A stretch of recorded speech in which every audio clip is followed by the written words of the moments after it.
বুঝেছি বুঝেছি, তোমার ক্ষুধা আসে নাই, ক্ষুধা আসে নাই। মিছি মিছি তুমি আমাকে তোমার থেকে দূরে সরিয়ে দিলে, পাছে তুমি চলে যাওয়ার সময় তোমার হাতটা ধরে আমি বাধা দিয়ে ফেলি, তাই তুমি আমায় সরিয়ে দিলে। ও ওই কালো মেঘ তাহলে মেঘ ছিল না, তুমি চলে যাচ্ছ পাছে কেউ দেখে ফেলে, তাই তুমি অন্ধকার টেনে এনেছিলে। মোহিনী, মোহিনী, এই সন্তান তো আমার কামনা নয়, এ তো তোমার।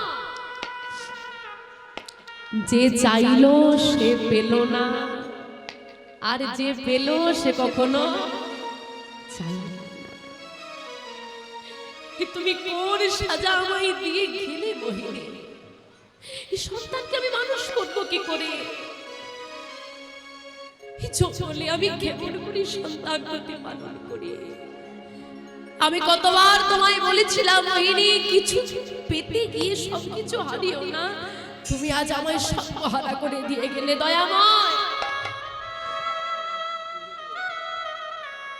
একটা নারীর মা হতেই তো চেয়েছিল, তুমি তাকে এত বড় সাজা শুনিয়ে দিলে।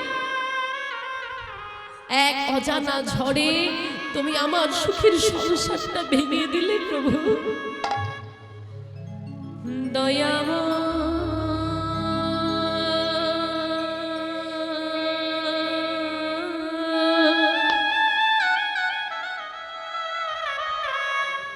এই তোমার লীলা,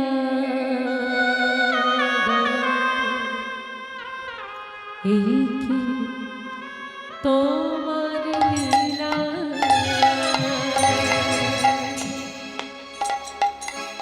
কৃপা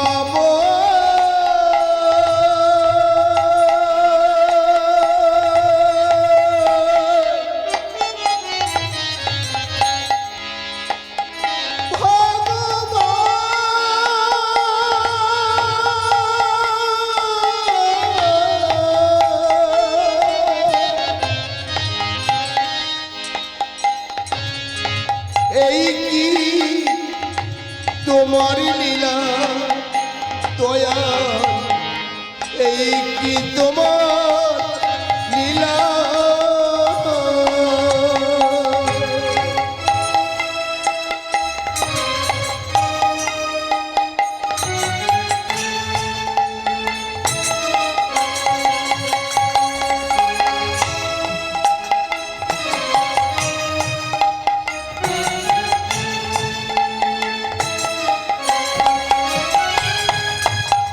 মায়ার বাঁধনে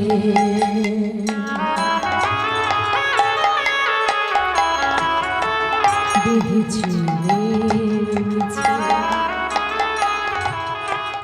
বালুচরে খেলা ঘর,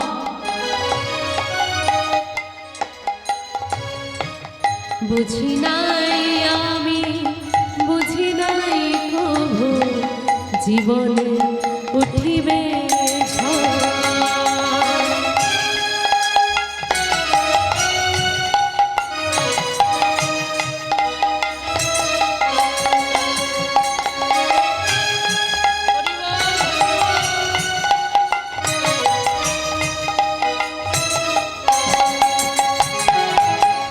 মায়া।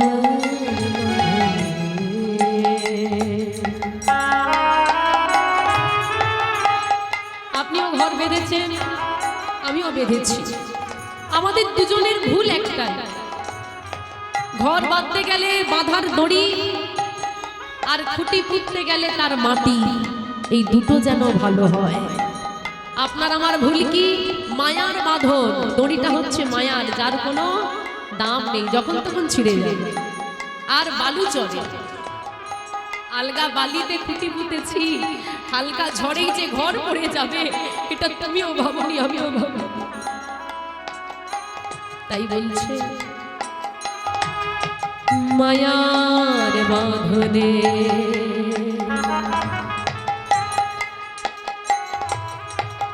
বেঁধেছি বালু চরে খেলা ঘর, বুঝি নাই আমি, ভাবি নাই কখনো জীবনে উঠিবে হে দয়া।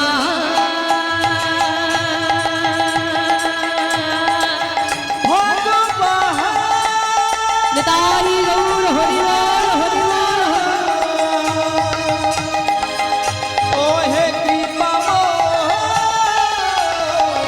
ও হে দয়া দয়া ও মা, কারো স্বামী যদি চলে যায়, স্ত্রী একা বাঁচতে পারে, কিন্তু ভগবান নাই করুন যদি স্ত্রী চলে যায়, সে বাবাদের বেঁচে থাকা বড় কঠিন, বড় কঠিন। যারা আছে তারাই জানে। কোলে আছে সদ্যজাত শিশু, একদিনের শিশু। হীরা চন্ডাল নিজে হাতে চন্ডাল জাতি তো নিজের স্ত্রীর চিতায় আগুন দিলেন। জ্বলন্ত নিশিখার সামনে দাঁড়িয়ে কেঁদে বলে, মোহিনী, আমি যদি জানতাম একবারের জন্য আমি সরে গেলে তুমি আমায় ছেড়ে চলে যাবে, বিশ্বাস করো, আমি তোমার দুটো হাত জড়িয়ে ধরে বলতাম, মোহিনী আমার কিচ্ছু চাই না, তুমি আমার সঙ্গে। আরে চলেই যখন গেলে এই বোঝা তুমি আমার কাঁধে কেন তুলে দিয়ে গেলে? ফিরে এসে একবার কি বলে যেতে পারো, এই একদিনের সন্তানকে আমি মানুষ করবো কি করে? ক্ষুধার জ্বালায় সন্তান চিৎকার আরম্ভ করেছে। কি করবো আমি বল না মা? নির্ঘাত তুই আগের জন্মে কোনো পাপ কর্ম করেছিলি, যার জন্যে তোর মাতৃস্তন দুগ্ধ কপালে হলো না। এগো মা, যদি একদিনের শিশু এটা জঙ্গলে পড়ে থাকে, খেতে না পাই, কাঁদতেই থাকে, সে কি বাঁচবে? রাখে হরি তো মারে কে, আর মারে হরি তো রাখে কে। হীরা চন্দান ভেবেই নিলেন সন্তান আর বাঁচবে না, তার কাছে তো করার কিছু নেই। সন্তানকে ফেলে দিয়ে যখন একবার স্ত্রীর শোকে কাঁদে, একবার সন্তানকে বুকে জড়িয়ে ধরে তাকে বাঁচাবে কি করে তা ভেবে কাঁদে, ভগবান স্বর্গ থেকে পাঠিয়ে দিলেন কামধেনু। কামধেনু এসে দরজার সামনে দাঁড়িয়ে চিৎকার করে হাম্বা রবে ডাকছে। বিলম্ব না করে তাড়াতাড়ি করে কোলে তুলে নিয়ে এসে মেয়েটাকে শয়নে দিয়েছে গাভীর সম্মুখে। গাভী মাতা, তুমি তো মা, আজ এক অসহায় সন্তান তোমার কাছে তার সন্তানের প্রাণ ভিক্ষা চাইছে, তুমি আমায় বিমুখ করো না। কিন্তু মা, কামধেনু কারোর সম্মুখে দুগ্ধ প্রদান করে না, আর কামধেনু দুগ্ধ দহন করা লাগে না আপনা বাসায়। হ্যাঁ, এবার হীরা চন্ডাল দাঁড়িয়ে থাকলে তো কামধেনু দুগ্ধ দেবে না, সেটা তো হীরা চন্ডাল জানে না, সে তো চন্ডাল জাতি বাবা, কামধেনু চিনবে? সে ভাবছে কি কাদেরও হয়তো গাভী ভুল করে জঙ্গলে চলে এসেছে, আমার ভগবানের কৃপা, গাভী তো দুগ্ধ দেয় না। হীরা চন্ডাল মনে মনে ভাবলেন, সবই আমার মনের ভুল, সত্যি তো পরের গাভী আমার মেয়েকে দুগ্ধ দেবে কেন? সে কি আমায় চেনে? যাতে মর্গে যাও, খালি থাক, আমি তোকে আর নেব না, ভালো লাগে না যেন আমার। অভিমানে দরজাটা বন্ধ করে ঘরে চলে এসেছি, আর বাইরে বাচ্চাটা পড়ে আছে। হঠাৎ করে শুনতে পেল দরজায় প্রবেশ করার সঙ্গে সঙ্গে মেয়েটা চুপ করে গেছে। কি হলো? এতক্ষণ কাঁদছিল, চুপ করে গেল। তাহলে গাভী কি আমার মেয়ের বুকের ওপরে? হ্যাঁ, তাহলে কি হবে? আড়াল থেকে দেখে না গো, মায়ের মতো জিহ্বা দিয়ে মস্তক লেহন করছে। তাদের তো হাত নেই, মাথায় হাত বুলিয়ে দেবে মা, আর মাতৃস্নেহে দুগ্ধ পান করাচ্ছে। হীরা চন্ডালের সমস্ত চিন্তা দূরীভূত হয়ে গেল।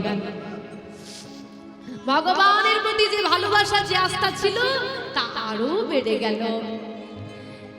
এরপর যখনই ক্ষুধার জ্বালায় মেয়েটা কেঁদে ওঠে, তখনই কোথা থেকে ধেনুটা ছুটে আসে, এসে দুগ্ধ দিয়ে আবার যে জঙ্গলে কোথায় মিলিয়ে যায় তার ঠিকানা পাওয়া যায় না। দেখতে দেখতে কিছুদিন কাটলো, হেরা চণ্ডালের দুশ্চিন্তা দূরীভূত হলো। একবার মেয়েটাকে কোলে তুলে নেয়, মেয়েটা এখন হাসে, হাত পা ছুড়ে খেলা খেলতে পারে না, কি সুন্দর দেখতে লাগে। বাবা বুকে জড়িয়ে ধরে বলে, শোন রে মা, আমি তোকে কোনোদিনই চাইনি ঠিকই, কিন্তু এখন যে তুই আমার প্রাণের থেকেও বেশি প্রিয়। মোহিনী, তুমি যদি থাকতে, তুমি দেখতে তোমার সন্তান কত সুন্দর হয়েছে, তোমার সন্তান কত সুন্দর হাসে খেলা করে। আর যদি তুমি থাকতে, তোমার থেকে বড় খুশি কেউ হতো না। তবে আমি তোমায় কথা দিলাম, তোমার তো আরাধিত ধনের সন্তান, আমি তোমায় কথা দিলাম, এই সন্তানের আমি থাকতে কোনো অমঙ্গল আমি হতে দেব না। আমার যা কিছু আছে সব ওরই। কি বললো মা? আমার যা কিছু আছে সব ওরই, মানে ওই মেয়েটা। হ্যাঁ, আমার যা কিছু আছে মোহিনী, ও মোহিনী, আমার যা কিছু আছে আমার আর কিচ্ছু নয়। আমি তোমায় কথা দিলাম, আমার যা কিছু আছে সবরই। মেয়েটার নাম থাকবে সবরী। নিতাই গৌর হরি হরি। দেখতে দেখতে বাবার আদরে বড় হচ্ছে মেয়ে, নিজের প্রাণ দিয়ে মেয়েকে রক্ষা করে, বাবার কোলে বড় হয়ে উঠছে। তার মা বাবা জীবনের সবটুকু হলেন হীরাচন্দ্রা। দেখতে দেখতে মেয়েটা হলো 5 বছরের। সবরই 5 বছরের হয়েছে, আর বাবা 5 বছরের সবরই একদিন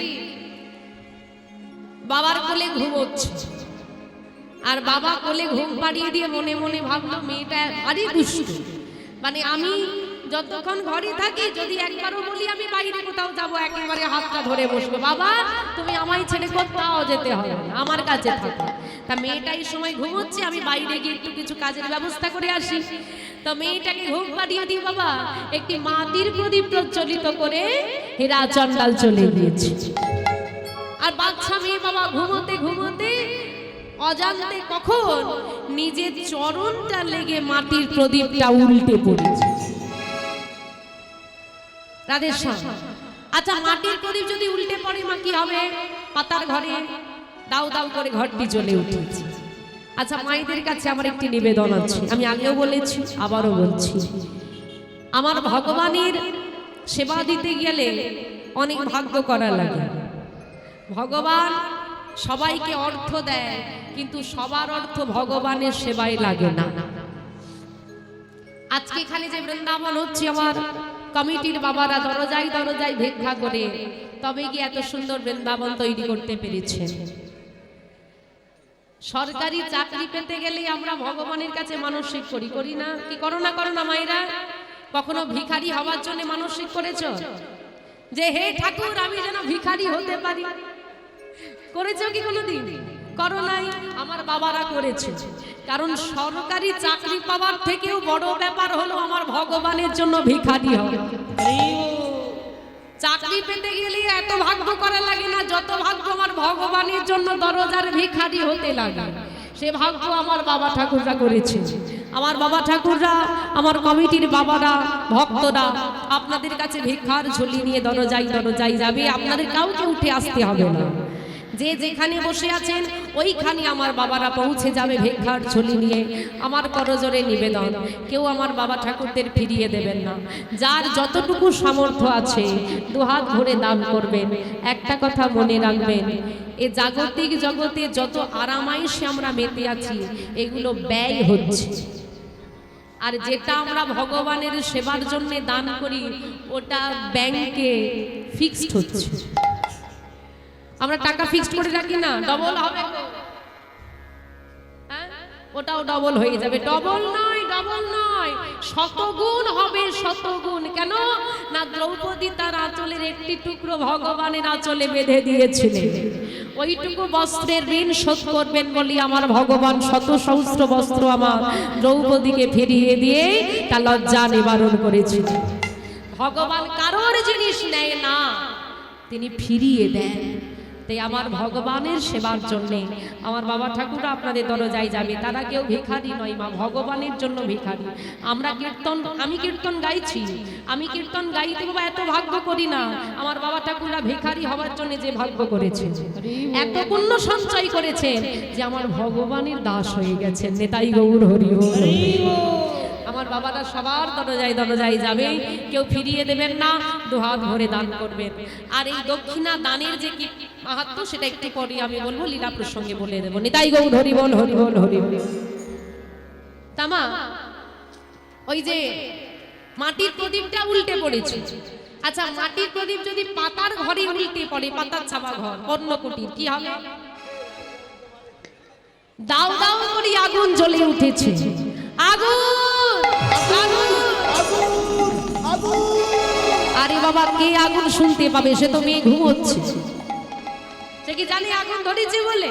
আমার ছুটে এলো সেই কামধেনু, ভগবান পাঠিয়ে দিল। ভক্তকে রক্ষা করার জন্য ভগবান সর্বদা প্রস্তুত। কামধেনু এসে মাথার শিং দিয়ে ঠেলতে ঠেলতে ঠেলতে ঘরের বাইরে গেছে। সবরীর ঘুম ভাঙিয়ে সবরীকে নিয়ে গিয়ে একটি বটবৃক্ষের তলায় আশ্রয় নিয়েছে। এদিকে এরা চণ্ডাল এসেছে, তার মনে আনন্দ, মেয়ে ঘুমোচ্ছে, অনেক কিছু এনেছি মেয়ের জন্য, হ্যাঁ তা মেয়েকে সেবা দেব, খুশি হয়ে যাবে। আর এসে দেখলো বাবা তার শখের পাতার কুটির, তার প্রাণাধিক প্রিয় কন্যা আগুনে পুড়ে ছাই হয়ে গেছে। সবরী এই জীবনটা সবরী জ্বলন্ত আগুন, নিজের কথা না ভেবে পিতা আমার সেই আগুনের মধ্যে প্রবেশ করে মেয়েকে খুঁজছি, কোথায় আমার মেয়ে? এই জীবনটা স্ত্রীকে কেড়ে নিলে, মেয়েকে কেড়ে নিলে, আমি কাকে নিয়ে বাঁচবো বলো? কেন বন্ধু ভালো ওটালে যে ফুল, কেন বন্ধু কেন, কেন বন্ধু ভালোবেসে ওটালে যে ফুল, বিধিরে নিতাই গৌর হরি বল, হরি বল, হরি বল। ও বিধি ওহে কৃপা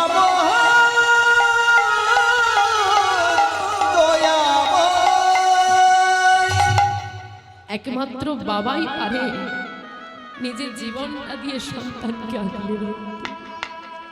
পাগলের মতো দৌড়ে বেলায় আমার সবরী কোথায় গেল? এখন তোমরা আমার সবরীকে দেখেছো? বাবা ভাবলেন মেয়েটা আমার আর নেই। ও প্রথমে আমার স্ত্রীকে তুমি কেড়ে নিলে, তারপর তুমি আমার সন্তানকে কেড়ে নিলে, আমায় বাঁচিয়ে রেখেছো কেন? সবাইকে যখন তুমি আমার থেকে সরিয়ে দিয়েছো, তোমার কাছে সবাইকে ডেকে নিয়েছো, আমায় ফেলে রাখলে কেন?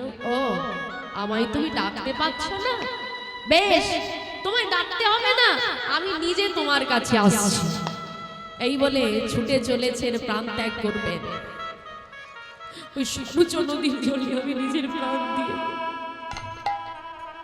ছুটতে ছুটতে গিয়ে সরজ নদীর কাছে পৌঁছে আর নিজের প্রাণ ত্যাগ করবে। চোখের জলের বিরাম নেই, তার আজকে সব হারিয়েছে। পেছন থেকে মেয়েটা ডাকছে, বাবা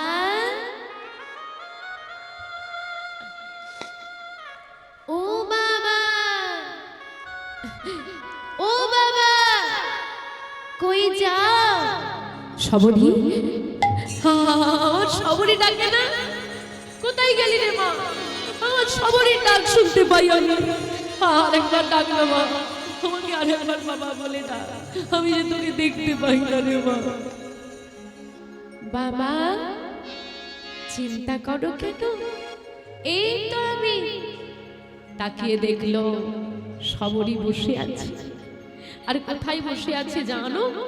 বটবৃক্ষের তলে সবরী।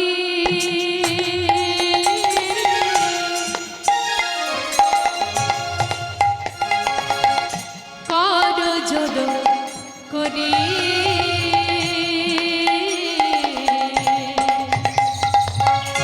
বট বৃক্ষে তলে সাবরি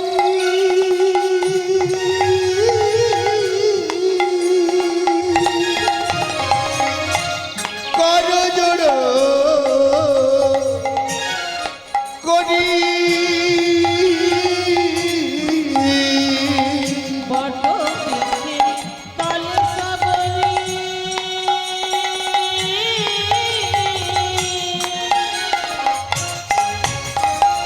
করজল করি গাভীর উদর তলে ভজিল শ্রী হরি গাভীর তরুতলে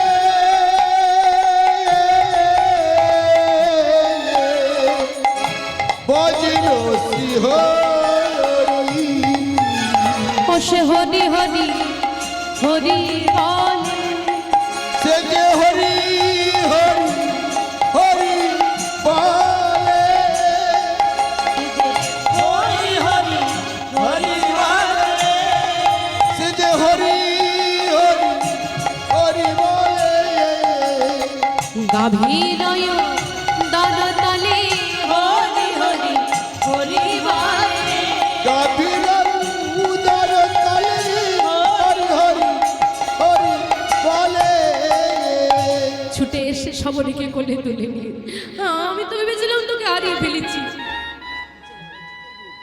সবরী তুই এখানে লেগে করে কেন? ওই যে আমার গাভী মাতা আছে না, আমার যখন ওই পাতার ঘরে আগুন লেগে গেল না, তখন আমার গাভী মাতা আমায় এখানে নিয়ে এসেছে বাবা। এরা চন্ডালের একটা বিশ্বাস জন্মে গেল যে মেয়েটা মা ছাড়া বাঁচতে পারে, আগুন থেকে বাঁচতে পারে, আমার ভগবানের সাক্ষাৎ কৃপা বুঝি তার উপর আছে। গাভী মাতাকে প্রণাম করলেন দুজন। ওই যে প্রণাম করলো মা, সেই দিন থেকে আর কোনোদিন তিনি ফিরে এলেন না। ওই যে হীরা চন্ডাল বলে উঠল, মা গো তুমি কৃপা করে আমার সন্তানকে দুবার বাঁচালে, আমি যে কি করে তোমার ঋণ শোধ করব। ওই যে চলে গেল, কামধেনু আর কোনোদিন ফিরে এলো না। দেখতে দেখতে আরো 2 বছর কাটলো। তাহলে সবরীর বয়স কত হলো? 7 বছর। বাহ, 7 বছরের সবরী বাবার কাছ থেকে বুঝতে শিখেছে এ জগতে প্রভু শ্রী রামচন্দ্রের মতো দয়ালু কেউ না, আর বারবার আমাদের থেকে বিপদ থেকে সেই রক্ষা করে তার মতো বন্ধু কেউ নাই। তবে সবরী আমাদের যে তাকে সেবা দেওয়ার অধিকার নাই। আমি যে চন্ডাল, তুই যে চন্ডালের মেয়ে। পিতার কাছে এই সব শুনতে শুনতেই সবরীর বেড়ে ওঠা, আর 7 বছরের মেয়েটাকে রেখে 3 দিনের জ্বরে হীরা চন্ডাল জনমের মতো এ সংসারীর মায়া পরিত্যাগ করে চলে গেল। যাওয়ার সময় সবরীকে বলে গেলে, আমায় একটা কথা দে মা, জীবনে যাই হয়ে যা, আমার প্রভুর চরণ দুটো তুই কোনোদিন ভুলবি না। আমার প্রভু শ্রী রামচন্দ্রকে তুই কোনোদিন ভুলবি না। একটি কথা তুই আমায় দে মা।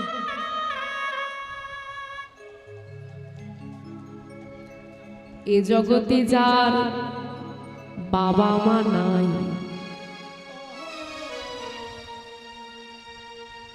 তার মতো হতভাগা সারা পৃথিবীতে একটি গাছ যদি জল না পায়, আর্দ্রতা না পায়, প্রচন্ড রোদের তাপ, সে গাছ বাঁচবে না, শুকিয়ে যাবে। এ সংসারের কোনো স্নেহরূপ জল নাই, আর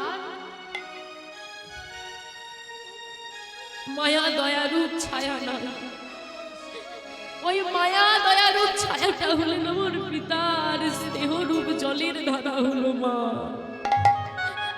হে জগতে ধরো বাবা মা নাই গো, তার মতো কাঙাল পৃথিবী। মা হারালো, বাবা হারালো, বাবা বলে গেছে প্রভুকে কোনোদিন ভুলে যেতে না। শুনেছি তুমি তো দয়াময়, তোমার নাকি করুণায় অপরিসীম, আবার তুমি তারই করুণা করো যে বড় কাঙাল হয়। আমি তো তোমার কাছে কোনোদিন টাকা পয়সা চাই না, আমি তোমার বাবার বলে সুখী ছিলাম, তুমি তোমায় মাতৃত্ব স্নেহ ধারা দিলে না প্রভু। আমার যে পিতা আমার সব ছিল, তুমি তারেও কিনে নিলে। তোমার কি আমার প্রতি করুণা হয় না? বলো না প্রভু।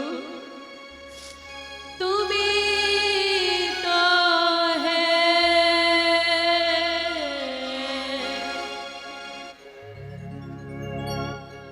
করুণা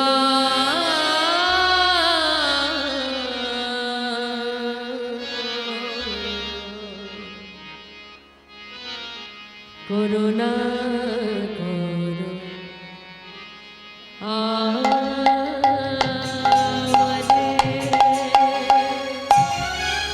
তুমি তো তাই করুণা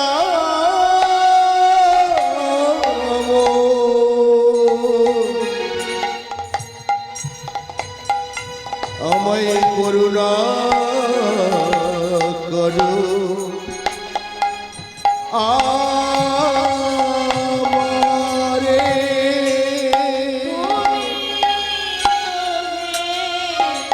করুণা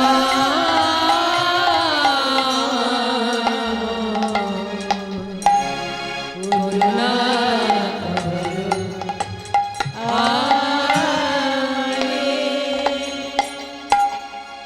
তুমি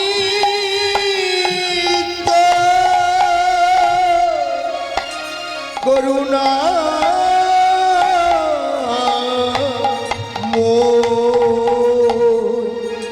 করুণা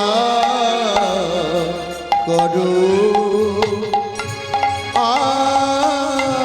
আমারে।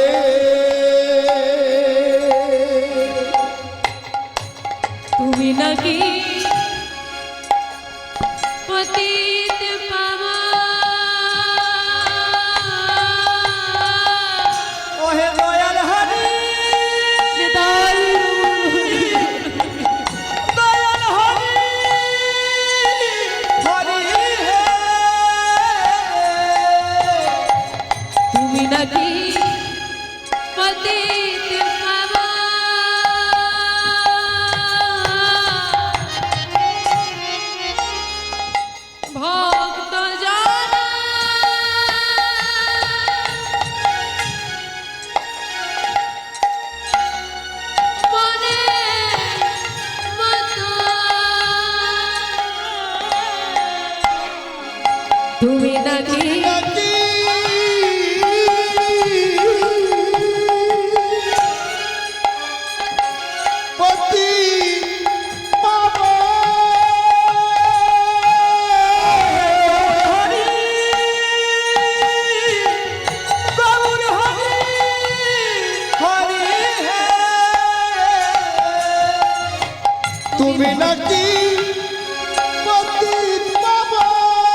তুমি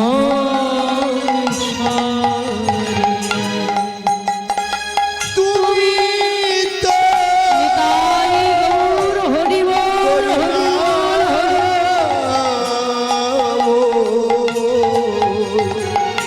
করুণা করু আমারে তুমি তো করুণা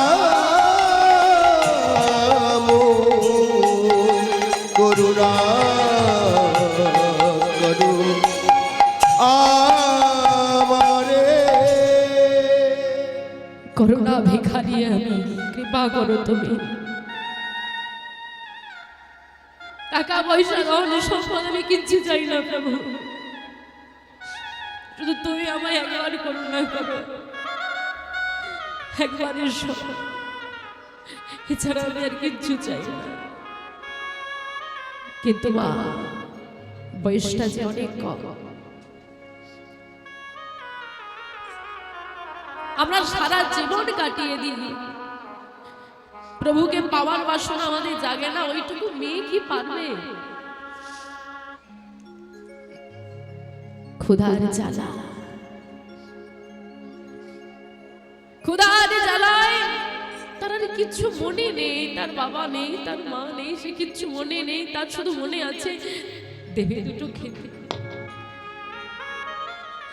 আজ বড় ক্ষুধার জ্বালা গো, আমার যে কেউ নেই। ঘুরতে ঘুরতে পঞ্চবটির বনের অপর প্রান্তে এসে দেখলো একটি আশ্রম, যেখানে অনেক মুনিরা থাকে, তারা আমার প্রভুর সেবাও দেয়। সেবা দেওয়ার পর তারা নিজেরা সেবা করে এটো পাতাগুলো সূর্য নদীর তীরে ফেলে দিয়ে চলে আসে। ক্ষুধার জ্বালায় ওই ছোট্ট মেয়েটা ছুটে গেল সেইখানে, আর গিয়ে এটো পাতাগুলো হাতে তুলে নিয়ে বৈষ্ণবের অবশিষ্টাংশ উচ্ছিষ্ট, ক্ষুধার জ্বালা সইতে না পেরে সবরে আমার একটু একটু করে বদলে দেয়, বলে বাবা গো, যদি আজ তুমি থাকতে, এমন করে কি আমায় আর একটু করিয়ে সেবা করতে হতো। তুমি যদি থাকিতে এমন করে আমার একটু খেতে হতো না। ও মাইরা, আবার গল্প করে, এদিকে দেখো, মনে পড়ে না কোনদিন খেতে বসে, বাবার সেবা নিতে বসে বাবার কাছে অভিযোগ করে বলেছি, বাবা যদি কাল তুমি এটা না নিয়ে আসো, কাল আমি কিন্তু আর সেবা করব না। আমার পছন্দের খাবারটি যদি হয় রন্ধ, তবে আমি সেবা করব। আজ বুঝি সে অভিমান আর খাটে না।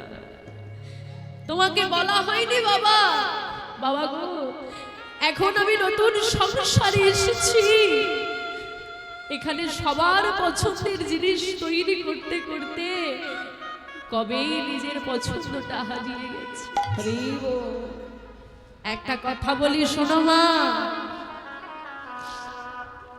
স্বামী কোটিপতি হতে পারে, স্বামী কোটিপতি হতে পারে, আমার বাবা যদি চাষিও হয়, তবু আমি আমার বাবার রাজ্যের রাজরানী হয়ে থাকবো।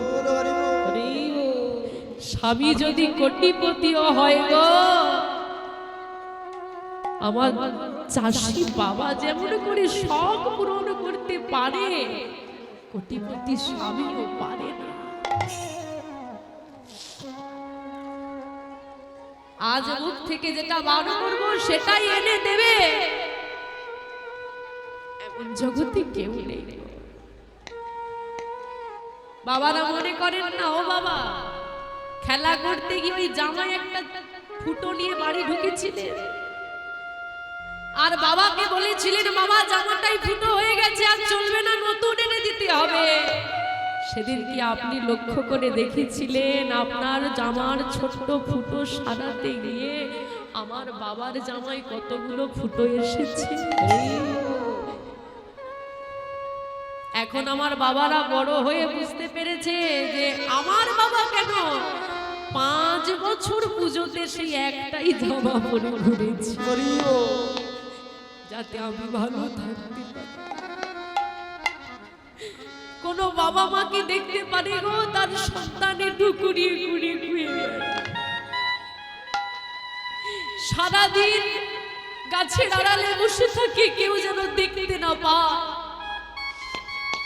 এটো পাতাগুলো ফেলে দিয়ে বৈষ্ণবের উচ্ছিষ্ট অবশিষ্টাংশ নিয়ে সেবা করে।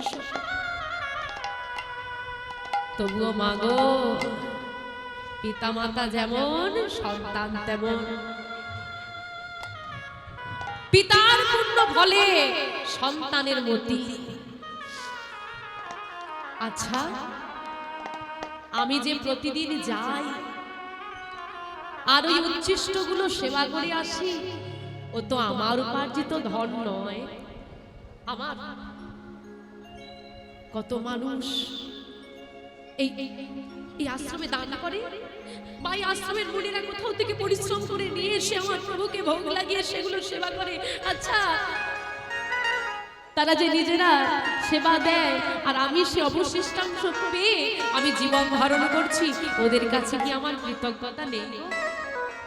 লক্ষ্য করে দেখেন মা, অবশিষ্টাংশ উচ্ছিষ্ট কুড়িয়ে খায়, তবু তার ঋণ বোধ আছে। তার ঋণটা আমাকে শোধ করতে হবে।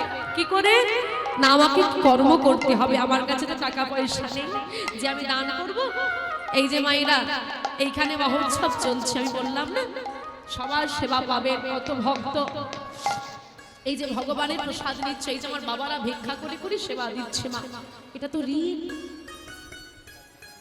ঋণ না? ওনাদের কাছে ঋণে থাকলে না দান করো। আমি আজকে হরিবাসরের কথা বলে যাচ্ছি না, আমি আপনাদের সবাইকে বলে যাচ্ছি, করজোড়ে পায়ে ধরে বলে যাচ্ছি, চরণে ধরে নিবেদন। এখানে যত ভক্ত আছে, আমার এই কণ্ঠস্বর যেখান পর্যন্ত যাচ্ছে, আমি চরণ ধরে বলে যাই, বাবা মন্দিরে যাবে, প্রসাদ নেবেন। আমি বলছি না 2000 দাও, 5000 দাও, 100 টাকা দাও, 1 টাকা দেওয়া যায়, আরে 16 আনা দেওয়া যাবে না, ওটা দাও না, কোনো বাধ্যবাধকতা নেই। আরে পয়সা দিতে পারবে না, কে দিতে বলেছে তোমায়? দিতে হবে না। দেখবে আমার কত বাবা ঠাকুর যখন সেবা করে উঠেছে, ওই এঁটো পাতাগুলো কুড়িয়ে কুড়িয়ে দিয়ে দিয়ে কোন পুণ্যবান ভক্ত ফেলে দিয়ে আসবে, এই কর্মটা করো।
আমি সবার কাছে বড় জোরে বলি, মা এর থেকে বৈষ্ণব সেবা দেওয়ার এই যে কর্মটা, এর থেকে বড় পুণ্য কর্ম কিচ্ছু হতে পারে না।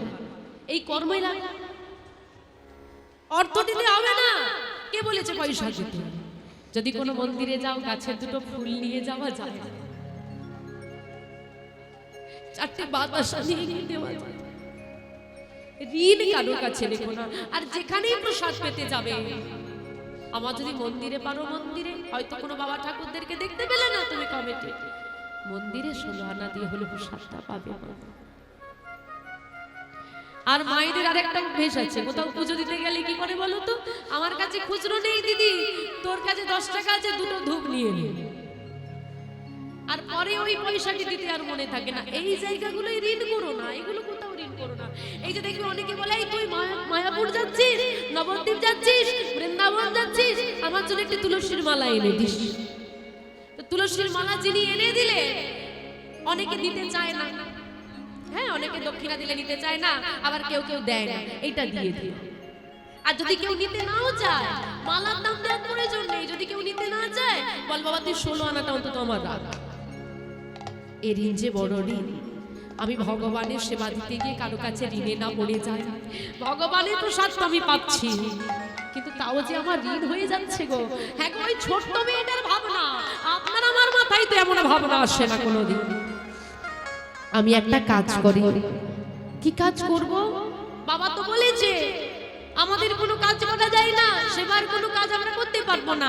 আচ্ছা সেবার কাজ করতে পারবো না, এই যে মনিরা সকাল ভোরের বেলায় সরোজ নদীতে স্নান করতে যায় না, ওই পথটা বড় অপরিষ্কার, ওটা পরিষ্কার করতে আমি পারবো না। নদী যাইবার পথ সবরি বহারি করয়, কাঁটা লতা পাথর সব দূরে দে না। কাটালতা কাটালতা পাথর সব দূরেতে ফেলো। যত বড় বড় পাথর দূরে ফেলে দেয়, কাঁটা পরিষ্কার করে দেয়, লতা পরিষ্কার করে দেয়। মুনিরা যখন যায় সবরই আড়াল থেকে দেখে, বলতে বলতে যায় আহা, দেখছো আজকে তো চরণে কাঁটা বিঁধছে না গো। ও ঠাকুর তুমি পরিষ্কার করলে নাকি? না না আমি কেন করব? আরে তুমি করেছো নাকি? আরে না না বাবা আমিও করি না। আর কেউ করে না, করলোটা কে বলো তো? আরে যেই করুক, যার ভাব ভক্তি হয়েছে করেছে, থাক থাক ভালোই হয়েছে। সবরই মন খুশি হয়ে গেল। এই তো ঋণ কাটছে আমার, প্রতিদিন করে। আর সারাদিন তো তার অন্য কোনো কাজ থাকে না, তাই সারাদিনে তার চিন্তা আর কি করতে পারি আমি, সামনে তো যেতে পারবো না, দূর থেকে আর কি করা যায়। আচ্ছা ওই যে রন্ধন হয় না, রন্ধনের জন্য তো অনেক জ্বালানি লাগে, সারাদিন তো আমি মনে মনে ঘুরে বেড়াই, আমার তো কোনো কাজ নেই, যদি আমি জ্বালানিগুলো পৌঁছে দিতে পারি। সারাদিন বনে ঘুরে ঘুরে জ্বালানি একত্রিত করে রাখে, আর ভোর হলে